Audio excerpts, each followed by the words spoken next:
Donnie and Dolly. The team is supported by ableauctions.ca. Closing your business? We can help.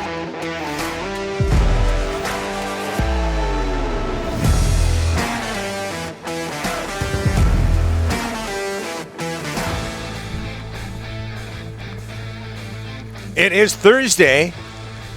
All of our guests today, including Farhan Lalji, standing by in Indianapolis, Indiana.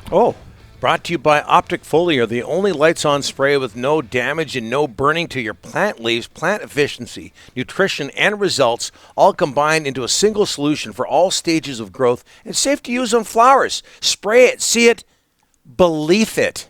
That's Optic Foliar. Visit this made-in-BC company online at opticfoliar.ca.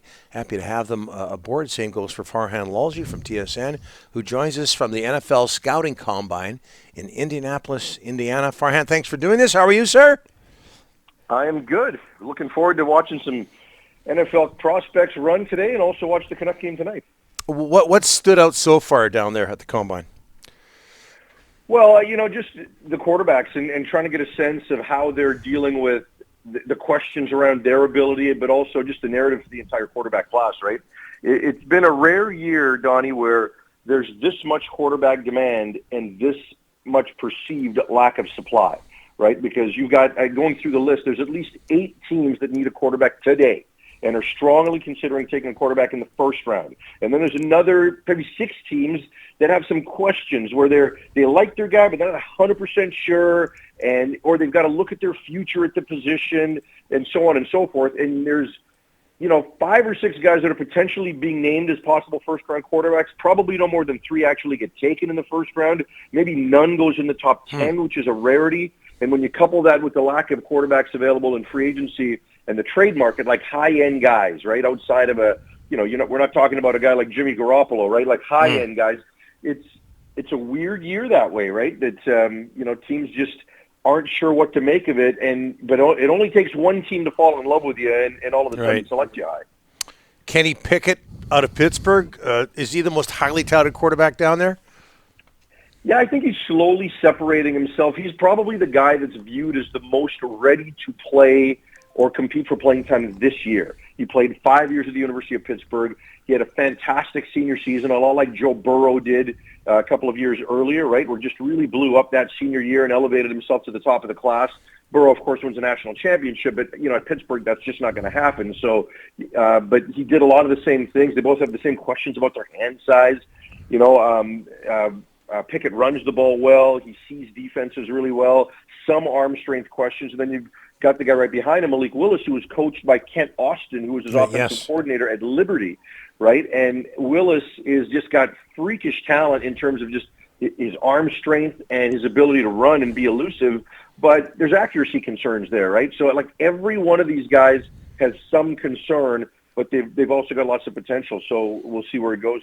Yeah, I saw your Twitter account. Willis gives Ken Austin a whole lot of credit. Of course, Austin is a former BC Lion Rough Rider as well. Hey, Farhan, before we move on to other matters here, USFL, XFL, the latest version of those upstart leagues starting up again soon. What effect are they going to have on the Canadian Football League?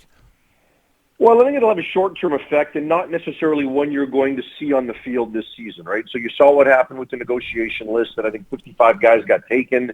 Winnipeg got hit pretty hard that way. Those guys that are on the neg list, what happens to them? Well, some of them get signed and come next year to training camp, right? And some of them make the team, and, maybe one of them is a significant player on the field. So you're not obviously going to see it. The Liam Dobson situation, the Canadian draft pick, taken last year, 3rd overall. He gets signed. That's a hard one. But then it comes down to sustainability, right? So if either one of these leagues survives for a period of time, that level of player is going to look at them and might view them as a more viable path back to the NFL, right?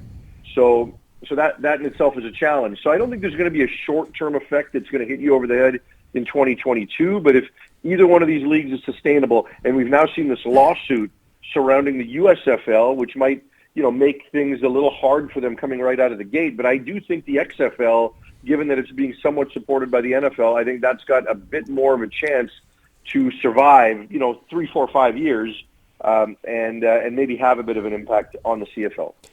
Okay, Farhan, the Canucks right now 6 points behind Vegas for both playoff spots, actually.